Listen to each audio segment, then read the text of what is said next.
Providence is docked at the Senator John Warner Maritime Heritage Center here in Alexandria, Virginia.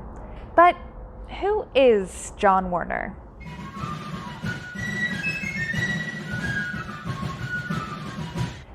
Hello, and welcome to another Tall Ship Tuesday. My name is Caroline, and happy Veterans Day! This week, we want to thank all the veterans for your service and take a little time to talk about one veteran in particular, late Senator John Warner. John Warner enlisted in the Navy shortly before his 18th birthday and served until the end of the war. Once the war ended, Warner went to Washington and Lee University and then to law school at the University of Virginia. Before graduating from law school, though, Warner joined the Marine Corps and fought in the Korean War. He returned to law school and received his Juris Doctorate in 1953, while he remained in the Marine Corps Reserve until 1961. During his time in the Marine Corps, John Warner reached the rank of captain. From 1969 to 1974, Warner worked as Undersecretary of the Navy and Secretary of the Navy before being selected to lead the American Revolution Bicentennial Administration.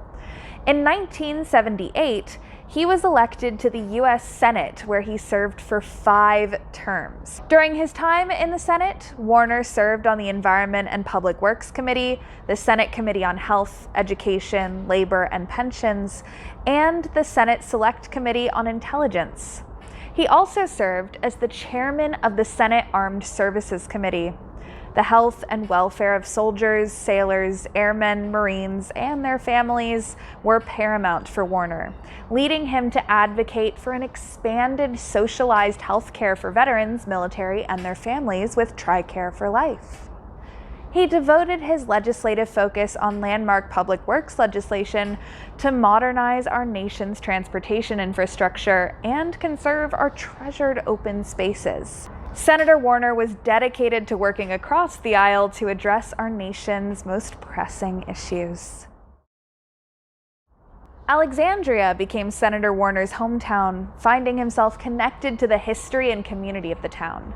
Being of Scottish descent, he often participated in the Scottish Parade each year to celebrate the town's 3 Scottish founders. He would often also be spotted at the Market Square Farmers Market most weekends, and spent much of his limited free time enjoying Old Town's many sights. It was his love of the origins of the Navy and this town that encouraged him to prioritize bringing Providence to Old Town. He was one of our fiercest advocates and will be dearly missed by all those that knew him and the town he called home. Thank you all for joining the Tall Ship Providence Foundation on this Tall Ship Tuesday. If you liked this video, please hit the like button and consider subscribing to the channel.